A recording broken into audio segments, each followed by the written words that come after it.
अहिले जुन पहाडमा नयाँ पार्टी गठन गरिएको छ है, पार्टीको नाम सबैलाई थाहा छ हाम्रो भनेर, र हाम्रो पार्टीको अध्यक्ष भाइ अजय एडवर्डले 2-4 दिन अगाडि जुन बयानहरू दिइरहनु भएको थियो है, उहाँले हाम्रो पार्टीबाट कतिवटा बयानको प्रतिक्रिया दिइरहनु भएको थियो। त्यस बयान र त्यस प्रतिक्रियामा उहाँले चाहिँ 2017 को आन्दोलन बिथोल्ने जिएनएलएफ हो, जिएनएलएफले चिठी लेखेर 2017 का आन्दोलन बिथोलिएको भनेर एउटा जुन आरोप लगाइरहनु भएको थियो, र हामी त्यही आरोप विषय लिएर यहाँ अलिकति स्पष्टीकरण दिन चाहन्छौँ। र 2017 को आन्दोलनको बारेमा त कसैलाई बताइरहनु पर्दैन, र त्यो बेलाको आन्दोलन जब एउटा चरममा पुगेको थियो, यहाँनिर पहाडमा सबै दलहरू मिलाएर एउटा कमिटी गठन गरेको थियो जिएमसिसी है, र आन्दोलन चरममा पुग्दाखेरि चाहिँ जिएमसिसी का टोली चाहिँ दिल्लीमा गएर भारत सरकारको माननीय गृहमन्त्रीलाई चाहिँ हाम्रो दार्जिलिङको अवस्था, यहाँ भइरहेको आन्दोलन र गोर्खा जातिको माग, गोर्खाल्यान्ड बारे अवगत गराउन जाँदाखेरि चाहिँ तत्कालीन गृहमन्त्री श्री राजनाथ सिंहले जिएमसिसी को टोलीलाई चाहिँ उहाँले भन्नुभयो कि यो भारत देश चाहिँ एउटा संघीय ढाँचाले गर्दाखेरि हामी चाहिँ सोझै राज्यलाई उछिन्नेर अथवा राज्यलाई अनदेखा गरेर हामी तपाईहरुसँग बात गर्न सक्दैनौं, वार्ता गर्न सक्दैनौं। त्यसकारणले तपाईहरु जानुहोस्, पहिला आफ्नो राज्य बंगालसँग बात गर्नुहोस्, बंगालसँग मिल्नुहोस् अनि आउनुहोस्, तब हामी तपाईहरुसँग के गर्छौं, वार्ता गर्छौं। यति भनेर तत्कालीन गृहमन्त्रीले गोर्खाहरुको लागि दिल्लीको ढोका बन्द गरिदिएको थिए, र अब खाली हात जिएमसिसी को टोली पहाड फर्केर आए। र अब त्यहाँ यस्तो स्थिति भइसकेको थियो पहाडको कि पहाडको जुन आन्दोलन चलिरहेको थियो, आन्दोलनको नेतृत्व गर्ने पार्टी, नेतृत्व गर्ने नेताले पनि मैदान छोडेर भागेर जंगल पसिसकेको थियो, र सडकमा आन्दोलनकारी जनता अन्यलमा परेर है बंगालको दमन नीति त्यस्ता एकदमै हावी भएर गएको थियो, र हाम्रो 13 जना हाम्रो दाजुभाइहरुको हत्या भइसकेको थियो बंगाल सरकारद्वारा।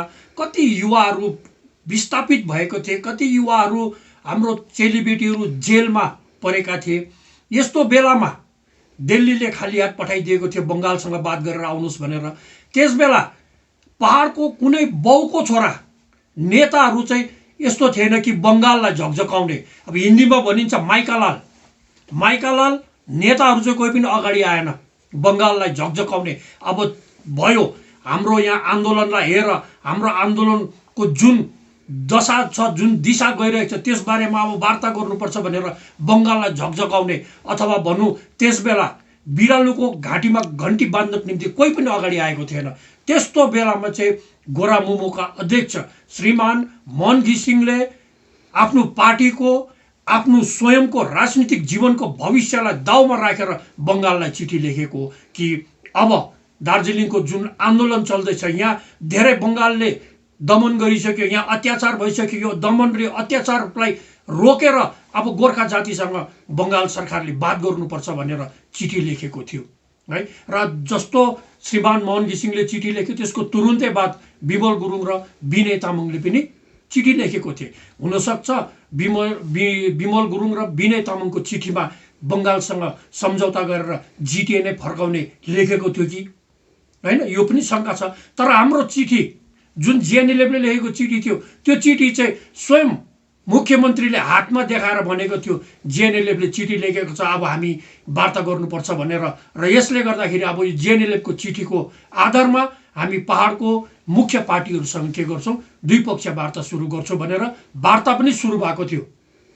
बंगालसँग पहाडको कतिपय मुख्य पार्टीहरुसँग 2-4 पल्ट द्विपक्षीय वार्ता सुरु भइसकेको थियो, र त्यो वार्ताको फाइदा उठाएर चाहिँ विनय तामाङ र अनित थापाले चाहिँ फेरि बंगालसँग गोप्य सम्झौता गरेर विनय तामाङ चेयरम्यान अनित थापा चाहिँ भाइस चेयरम्यानको नियुक्ति पाएर चाहिँ दार्जिलिङमा आएर फेरि जिटिए सञ्चालन गरेको हो। र अर्को कुरा, त्यस समय 2017मा है डोकलाममा चिनिया फौजको जुन अनुप्रवेश भइरहेको थियो है, त्यो अनुप्रवेशमाथि भारतले आपत्ति जनाउँदाखेरि चीन र भारत माझ अब एउटा युद्धकै मतलब हुने सम्भावना सृजना भएको थियो। यस्तो बेलामा राष्ट्रको सुरक्षालाई हेरेर, राष्ट्रिय सुरक्षा हेरेर श्रीमान मोहन घिसिङले है बङ्गाललाई चिठी लेखेर चाहिँ दार्जिलिङको आन्दोलनलाई थमथमाएर दार्जिलिङको आन्दोलनको जुन माग छ त्यो मागमाथि वार्ता गर्नुपर्छ भनेर चिठी लेख्नु भएको थियो हैन।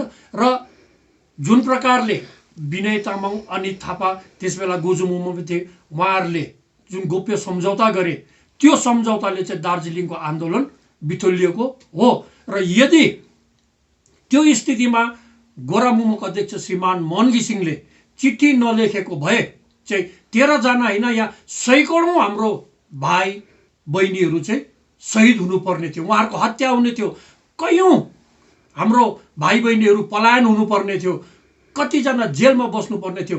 हुनसक्छ त्यो समूहमा, शहीदको समूहमा, विस्थापित हुने समूहमा अथवा जेल जाने समूहमा के ठेगान अजय एडवर्ड भाइ पनि पर्ने थियो होला हैन। यो सबै रोकथाम चाहिँ जिएनएलएफको चिठीले गर्दाखेरि भएको हो। र त्यसमा दुई पक्षीय वार्ता पनि भएको हो। तर त्यहाँ षड्यन्त्र भएर चाहिँ द्विपक्षीय वार्तालाई पनि एकदमै तहस नहस गरिदियो, दार्जिलिङको आन्दोलनलाई पनि बिथोलिएको थियो। र हामी यहाँ अर्को कुरो भन्नु चाहन्छौँ, भाइले त्यसै बेला जुन बयान दिइरहनु भएको थियो त्यसमा 6औं अनुसूचीको हामी विरोध गर्छौँ। र पिपिएसमा चाहिँ 6औं अनुसूची भन्दा सानो त्यो टेक चाहिँ जिएनएलएफको पहिलाकै टेक हो है। अझमा हामी भन्छौँ कि पिपिएसमा 6औं अनुसूची भन्दा सानो चाहिँ हामी मान्दैनौँ। र भाइले भन्नु हुँदै थियो कि 6औं अनुसूची हामी घोर विरोध गर्छौँ। भाइ 6औं अनुसूचीको विरोध 2007मा पनि गरेको हो। र 2007 को विरोधको नतिजा तपाईँले देख्नुभएको छ आज है। 2-4 जना नेताहरू कलोलपति भए र जनताले चाहिँ दुःख पाए। र यहाँनिर एउटा अचम्म र अड्यलताको कुरा पनि छ। भाइले भन्नुहुन्छ जिटिएको चुनावमा म उड्छु भन्नुहुन्छ। जिटिए चाहिँ एउटा असंवैधानिक व्यवस्था, जनताले नरुचाएको व्यवस्था, त्यसको चाहिँ तपाईँ चुनावमा उठ्ने तर संवैधानिक कुरो छ, संवैधानिक व्यवस्थाको त तपाईँ फेरि विरोध गर्ने अलिकति नपच्ने कुरो हो। र भाइले जुन भन्नुहुँदै थियो 6औं अनुसूचीको हामी विरोध गर्छौँ। र भाइ है र भारतको संविधान अनुसार हामीले गोर्खाल्यान्ड राज्य युटी पाउन सकेनौँ, अथवा नभएको खण्डमा चाहिँ अब 6औं अनुसूची भन्दा संवैधानिक ठुलो व्यवस्था चाहिँ भाइले संविधानबाट निकालेर अगाडि आउनु पर्यो है। त्यसरी आउनु भयो भने चाहिँ हामी तपाईलाई सहयोग गर्छौँ। 6औं अनुसूची भन्दा ठुलो राज्यभित्रको एउटा व्यवस्था चाहिँ के छ भाइले पनि स्पष्ट रूपमा जनतालाई बताइदिनु पर्यो हैन। र भाइलाई अनुरोध गर्छौँ कि अब जाति र माटोको लागि पनि भाइ अलिकति अगाडि आइदिने हैन। भाइले नत्र भने चाहिँ हामी पहाडको जनताले सोच्छौँ कि अब भाइले जुन पार्टी गठन गरेर भाइ अध्यक्ष हुनुभएको छ त्यो मात्रै चुनाव लडेर सत्तामा आउने र चौकी ओढ्नको लागि मात्रै। र भाइहरूले हामीलाई विश्वास छ जाति र माटोको लागि पनि केही जिम्मेवारी लिएर नै पार्टीको गठन गरेको होला।